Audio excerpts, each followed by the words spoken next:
आदमी पार्टी की नेता आतिशी सोमवार को दिल्ली के मुख्यमंत्री का कार्यभार संभाल लिया, लेकिन ज्यादा चर्चा में रही खाली कुर्सी।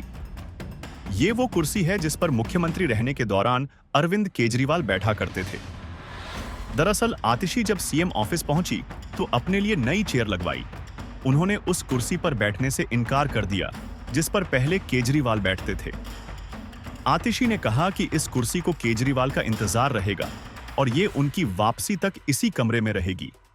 अपने इस फैसले को रामायण के प्रसंग से जोड़ते हुए आतिशी ने कहा कि आज मेरे मन में भी वही व्यथा है जो भरत जी के मन में थी और वो भरत की तरह ही शासन संभालेंगी।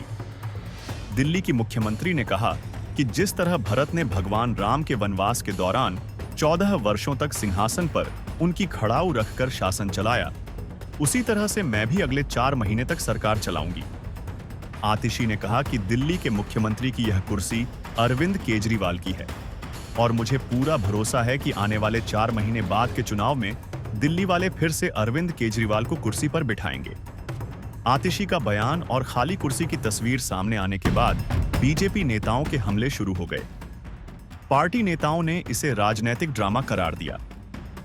भाजपा के प्रदेश अध्यक्ष वीरेंद्र सचदेवा ने कहा कि ये कोई भरत त्याग नहीं है बल्कि विशुद्ध चमचागिरी है। सचदेवा ने आतिशी और आम आदमी पार्टी पर मुख्यमंत्री पद की गरिमा और जनता की भावनाओं को ठेस पहुंचाने का भी आरोप लगाया। उन्होंने कहा कि अब अरविंद केजरीवाल रिमोट कंट्रोल से सरकार चलाएंगे।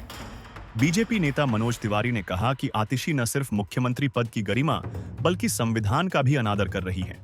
उन्होंने भगवान राम से तुलना पर आपत्ति जताते हुए कहा कि केजरीवाल वनवास नहीं गए हैं बल्कि अपने राजमहल में हैं।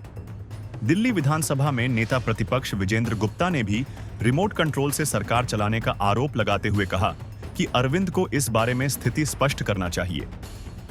अरविंद केजरीवाल के इस्तीफे के बाद आतिशी ने शनिवार को मुख्यमंत्री पद की शपथ ली थी और सोमवार को उन्होंने कार्यभार संभाला। आतिशी ने उन 13 विभागों को अपने पास रखा है जो केजरीवाल सरकार में मंत्री रहने के दौरान उनके पास थे। इनमें शिक्षा, वित्त, बिजली और पीडब्ल्यूडी शामिल है।